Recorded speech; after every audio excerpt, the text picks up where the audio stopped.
You guys get some coffee, some carbs, and you're all sort of settling back in. Anyway, want to welcome you back to Glassdoor's Best Places to Work tour. Hope you enjoyed the break.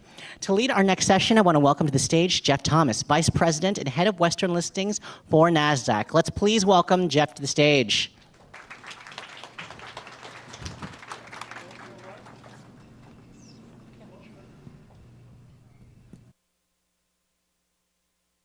And everybody watching on the live stream, thanks for joining us as well. We've got a fantastic panel to talk about best practices on recruiting and retaining talent. Now, I was looking at some market stats, as I usually do, yesterday, and I saw that there's currently nearly 6 million open jobs in the US. And unemployment is down at 4.1%. So this is not an easy time. If you look at kind of the historical trends, that is near all-time lows. So it becomes a greater and greater challenge. And so here to help us navigate some of those challenges today, we have three fantastic HR professionals. So please join me. Welcome to the stage. Raquel Carls, Senior Vice President of HR at REI. Ginny Tu from Kimpton Hotels, SVP of People and Culture. Ginny. And from Zoom Video, their head of HR, Marta Paul.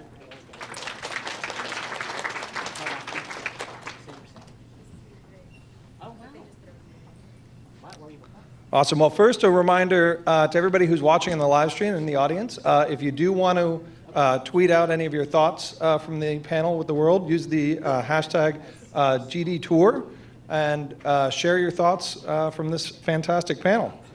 So why don't we start out and just quick background on everybody's company and kind of your role there. So, Raquel, you want to go first? Thanks. It's a pleasure to be here. I'm Raquel Carls. I'm the SVP of HR for REI. For those who might not know who REI is, we're the nation's leading outdoor specialty retailer and the nation's largest consumer-owned co-op. Jenny? Hi, I'm Ginny Tu, the SVP for People and Culture, and some people call it HR. For Kimpton Hotels and Restaurants, we have 66 hotels worldwide and over 84 restaurants and bars. We're going global, so be looking out for us wherever you go. And I'm Marta Paul. I'm the head of HR for Zoom Video Communications. Most of you probably have seen our site, so we'd like you to meet Heather. Yeah. Fantastic. Well, let's start on the recruiting front. So, Raquel, we'll start with you. You've worked at some fantastic brands in the retail space, REI, Starbucks, Pepsi. What are some of your tricks in terms of standing out in terms of recruiting talent in the retail space? Yeah, so the biggest thing we look for is a passion for our purpose, right? So our vision statement is about living life outdoors. So literally, we believe that a life well lived is a life outside. And so our intent and purpose is to find people who are aligned from a brand perspective. So we typically get sought out for that. And our folks tend to be our best recruiters. Our store managers, our employees tend to be our best recruiters. The experience you have in one of our stores makes all the difference as it relates to our recruiting. Awesome. And Ginny, I know you at Kimpton also put a lot of control into the hands of your local managers and allow them to kind of set up their own recruiting events. I even read something online about barbecue recruiting events. So tell us what you guys do to kind of be a little bit unique and different in your approach and make it personalized. Barbecues and happy hours. Well, I think it's surprising to people that we do not have recruiters. In Kimpton, technically, we are all ambassadors and recruiters. But our people and culture team does provide the advice, training, and tools to our managers to support them in the hiring process. Our culture is based on trust, so we empower our managers to hire the best talent for the people. Despite our kidding about barbecues and happy hour, we do sit-down interviews too, by the way. But the fact that we are in hospitality and our product is people who provide great heartfelt service to our guests, being in a casual setting really helps us, look at how they connect with other people. So. Fantastic. I should mention all of the panelists here come from Best Places to Work winning companies. Marta, Zoom won in the small and medium business category. So a lot of times people think of SMBs as not having the same level of resources or benefits as larger companies. How do you guys address that challenge in your recruiting efforts at Zoom? Well, it's been an actual evolution for us. We started by first. Okay, can you hear me? I think it's the mic. It's the mic. Here. Oh, there it goes. They assured us it was on. So at any rate, at Zoom, we are. Enter your microphone, yeah. Okay, this is straight. Okay. Is that better? Oh, that works. That works. Sounding like There you are. All right, here we go. Nice way to start. So, hey, thank you for having me here, by the way. Zoom Video Communications is a startup, so obviously we had a challenge with budgets in the beginning. So we focused on three primary things. One was the culture. We built a culture of happiness, and that came from the heart of our CEO to not only deliver happiness to the customer, but the aspect of delivering happiness to all the employees. And with that, though, we also leveraged our video conferencing platform to do all our interviews. It helped us accelerate our hiring. So 3 years ago, we were 50 employees in the US. Today, we're over 900. And the last thing we did that really helped us was the employee referral program. 65% of our hires come from employee referrals. And that is, again, a reflection of our happiness culture. Employees are ecstatic about inviting actual former coworkers to Zoom, and that also resonate with that culture that we have.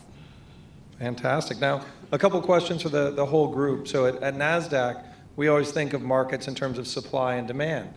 For certain jobs, like software engineers here in the Bay Area, demand is much greater than supply. So I'd like to hear how each of you kind of address those hard-to-fill roles, and how do you go think about that? Why do you think we have the barbecues and the happy hour? We bribe them.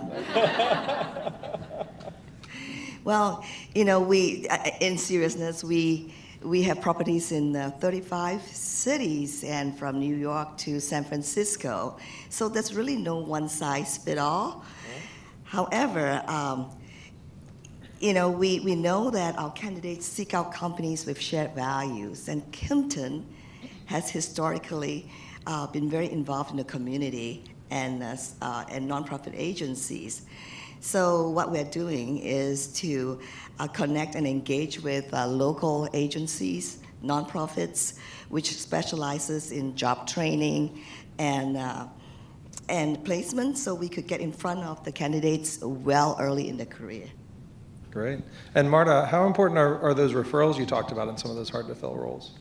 Well, interestingly enough, not everyone that's referred is hired. It really is about those who resonate with our passion and our vision, and also who can be very successful. We want to hire people who can do that because we're ramping so quickly. And so for us, it's been an aspect of seeing people grow organically, so there's a lot of internal growth. And we really enjoy seeing people just become those stars, you know, when we first hire them and then they just burst. It's amazing. Right? Yeah, the only thing I would say that I have to add there is we're Seattle-based. Our headquarters are in the Puget Sound, and we have to compete from a technology perspective with the likes of Amazon and Microsoft. You know, we're a co-op with about 1,500 people in the Puget Sound area. We have 13,000 employees nationwide. But our engineering core is a small but strong and mighty one. And so you have to uniquely differentiate yourself. We do a couple things there. One, we leverage things like Glassdoor for an engineering open source blog, and that's been really powerful for us. The other is that, again, our people are our best recruiters, much like Marta is saying, right? Your best people are going to be your best attractants.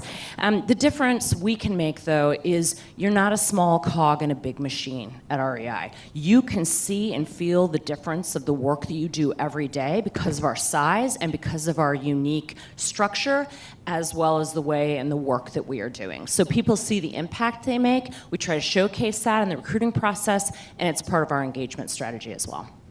Awesome. Yeah, it shows with all the employees I interact with in your stores, too. They all definitely feel like owners. So when you're in the interview process, how often do reviews on Glassdoor come up, and how do you guys address those types of questions? I'll answer that. It comes up almost all the time. And the interesting thing is they'll say, loved your reviews, but once they come on board, they say, you know what, we thought it was hype, but the reality is the culture is even better than what we read. So it's been a really good thing for us to use. Well, thanks to Glassdoor, our company page reviews doubled almost from the same time last year.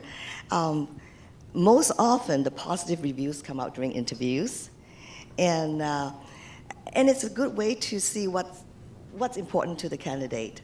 But there are times where negative reviews come up, and we are very transparent in responding to the candidate because we want the candidate to have a more holistic and well-rounded viewpoint of the job. So, for example, if somebody is really into structure, Kimpton may not be the best place for them because we are very unscripted in our ways of working. So, I think all in all, the reviews really help us gauge where the candidate is coming from. And for us, it comes up all the time as well. It's a great tool for us to know what the candidate experience is really like. So we mine the data, we look at it a couple of times a year to understand our trends, understand where we're heading, and as well, from an employee perspective, you can get a very good feel in a raw sort of way, very authentic as to where your employees are at and what they're thinking and feeling. For us, interestingly enough, I heard the comment earlier today, we don't see a huge difference between that and our engagement survey, because we have a culture of authenticity and transparency, and people have a voice and they use it in our culture, and so that's a real advantage for us. So we tend to have a finger on a pulse, and it's been a great tool for us to understand what the candidate experience is really like, and help us improve that as we go. Fantastic. Speaking of the candidate experience, one of the things candidates complain about a lot is the infamous black hole. They send in an application, they don't hear back.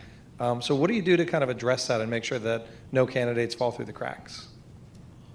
Well, for us, we use our ATS tool, which helps us see where the candidate's in the flow. And then we have an email messaging if they're not passed through. But also, there's an accountability at the executive level. Every week, our talent leader does report status on candidates as well as where they are in the rec status. But I think more importantly, it's really about the candidate experience for us. So we look at Glassdoor and we see the feedback, and sometimes people who are passed for a role, they will complain about it. But we really look at that and say, okay, what happened? And inevitably, we can't control that. But we do look at how the candidates are experiencing their time with us. For us, we don't have a recruiting team, so the manager gets to review all applicants. So that lessens the chance of falling through the black hole.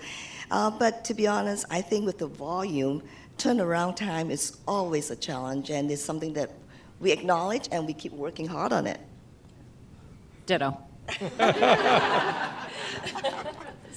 Well, Jenny, and as you guys are screening candidates, or I should say as the hiring managers are screening candidates, are there any key qualities or red flags that you look for in terms of thinking ahead to retention? It's great to bring somebody in the door, but how do you keep them there?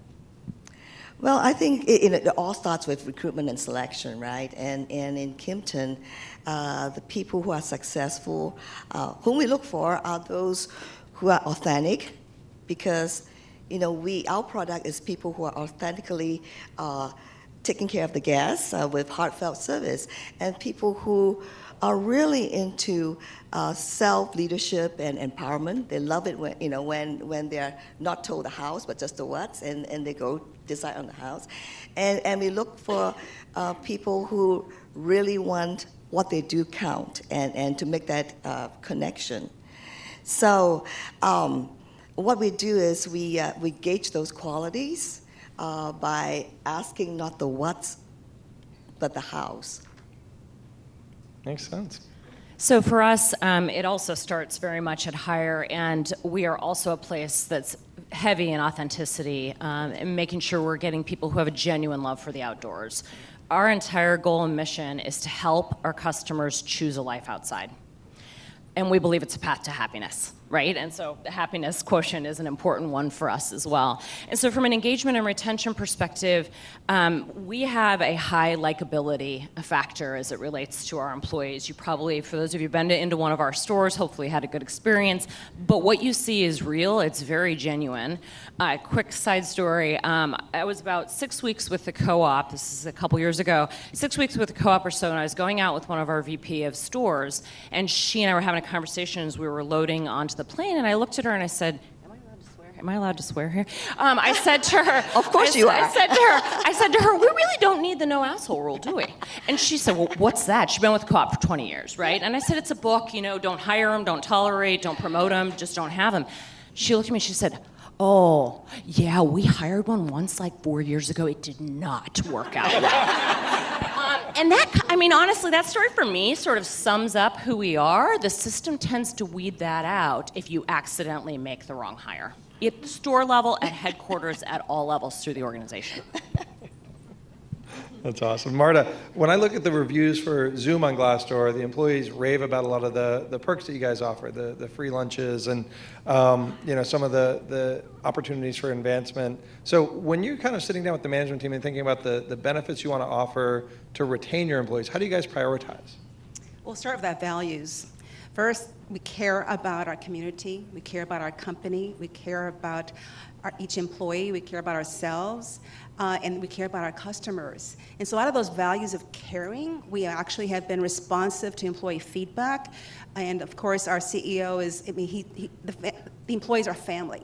So we do our best to take care of them. And as an HR group, we also look at benchmarks to see what other companies are doing or what's attractive in the offering. And we simply modify as we go along to make it something that people are happy about. And we do get that feedback all the time. Employees are happy because of what we do for them and their families. It's not just about the employee. Fantastic. And kind of building on that idea on values, there's been studies done that show that employees don't leave a company, they leave a manager. So how do you ensure your managers are kind of living your values, and how do you hold them accountable if they're not? I think you're absolutely right. That bond or that connection between the employee and the manager, it can never be underestimated because it's a push or pull. Right? I personally have stayed in my previous job, stayed in a job despite a really great offer because that company was going through some really tough times. So, but I could not imagine leaving my manager to deal with the challenges, so I stayed. Right? So in terms of keeping our culture and values front and center, I think role modeling is the key to everything. Our leaders, our senior leaders, model compassionate servant leadership.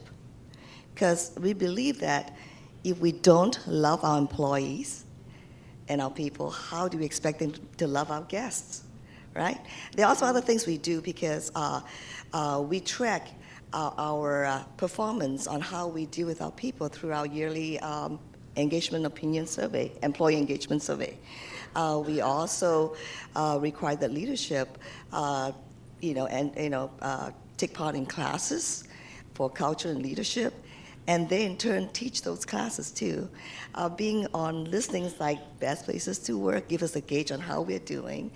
We have fire chats by our senior leaders in our properties with all levels of our organization to have open discussions about the good, the bad, and the ugly. And sometimes they are the uglies. So, and the other thing that we use to gauge how we're doing is also through Glassdoor, the reviews. We look at our reviews seriously. So for us, besides my aforementioned story and the system weeding people out, we, from a senior leadership perspective, really use our values from a decision-making filter. It's really the first place I've ever been that I've seen that actually come to life. I think part of the advantage is that we're a co-op, so it allows us and forces us to put our members, who are our best customers, in the center of almost every decision we make. And that also means we can put employees in the center of every decision we make. So oftentimes we'll be deciding not even on a people impact issue, but on a business issue. And someone will ask, is that aligned with our values? Right? And we'll examine, okay, yep, that feels authentic. Yep, that's in balance in service of a life outside. So we make sure that we use it almost as a filter from a decision-making perspective, and I think it really brings to life up and down the organization from a role modeling perspective. Awesome. Many companies today have an employee value proposition. For any companies out there that don't have one yet, how did you guys get started on that process, or what are some good best practices on that front? Well, for us, it started from our delivering happiness concept. And it really was an evolution for us to get to a place where, what does it mean to make the customer happy? It's about solving problems quickly. It's about having efficiency. And it's about having that love for the customer. In reality, it sounds like a lofty word. But from that translated, how do we care about our employees? Because a happy employee is going to be a happy person that delivers happiness to not only the customer. I mean, you can walk into any of our lobbies and you'll be greeted by so many people with so much kindness and thoughtfulness. Our CEO, for one, he is the most thoughtful, kind, humble person. And it's not beyond him to ask you, can I get something for you? And that's what he models. So I think that's kind of why we are who we are. I mean, it wasn't something we planned and put it on the whiteboard and said, we're going to become this company that's going to be the best place to work. It started with the heart. It started with goodness. You know, for many years, we talk a lot about the Kimpton magic and the Kimpton love. It's as if this little unicorn is running around the company, spreading love and joy. So 2 years ago, we engaged an outside agency to interview several employees at all levels and asked them the question, why do you love working for Kimpton? So we basically came down to they love working for us because they can be who they are at work. They bring their real best selves to work. They love the empowerment, and they are empowered to do the right things. We tell them the what's again. They come up with the hows, and they truly believe that what they do make a difference in people's lives. So we came out with 3 points of distinction, which is the employee value proposition. Is when you work in Kimpton, you can be yourself, you can lead yourself, and you make it count. So I'm really excited to say that we're actually just starting on this work. So we're a couple of months into defining our employee value proposition, and we're uniquely calling this project Co-op DNA, because it's part of who we are and who we want to be.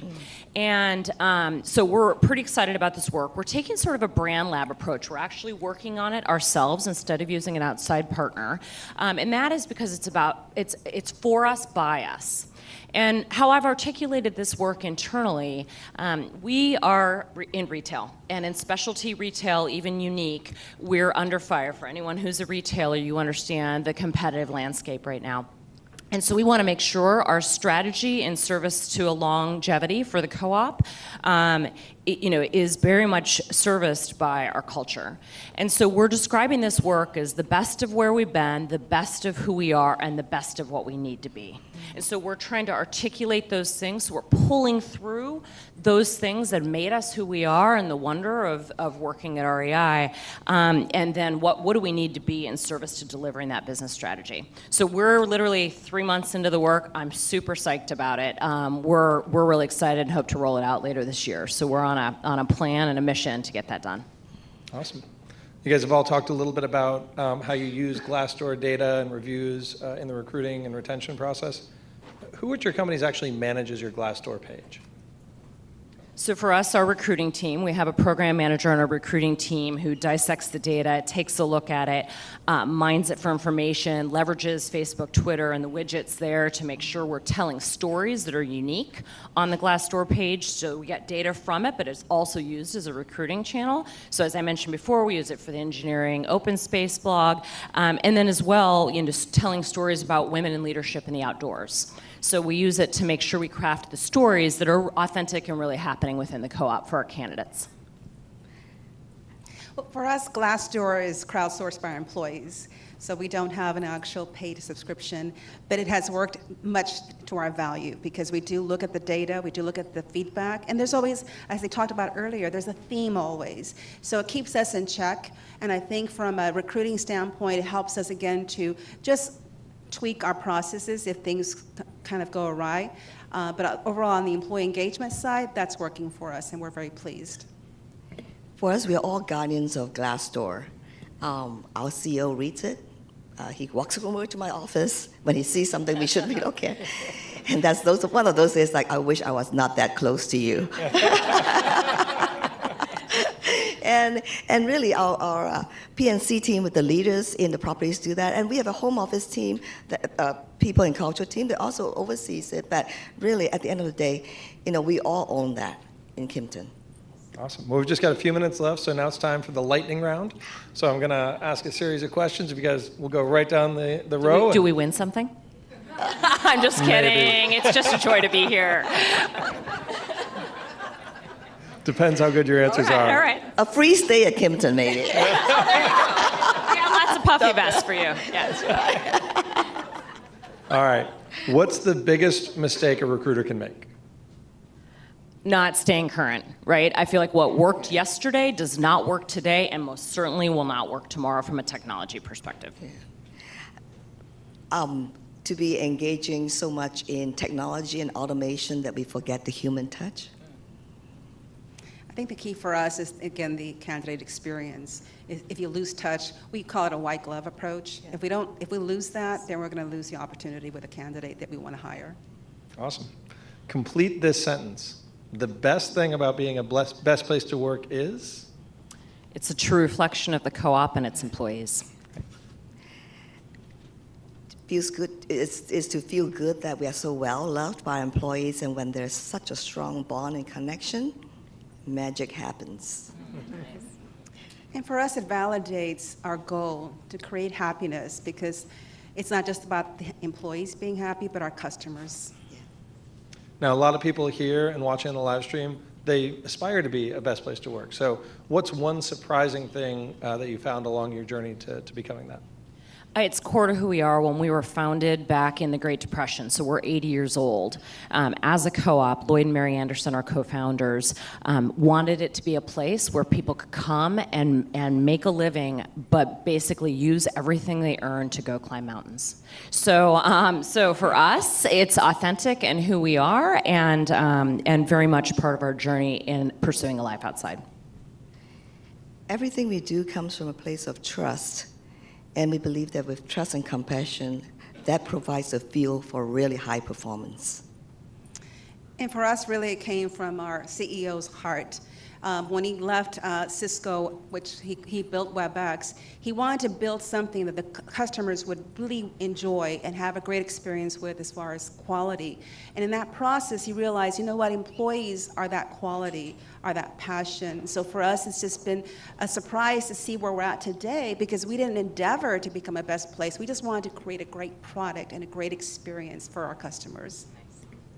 Awesome. Well, thank you all so much for sharing your insights. Let's all give a big round of applause to our panel. Thank you.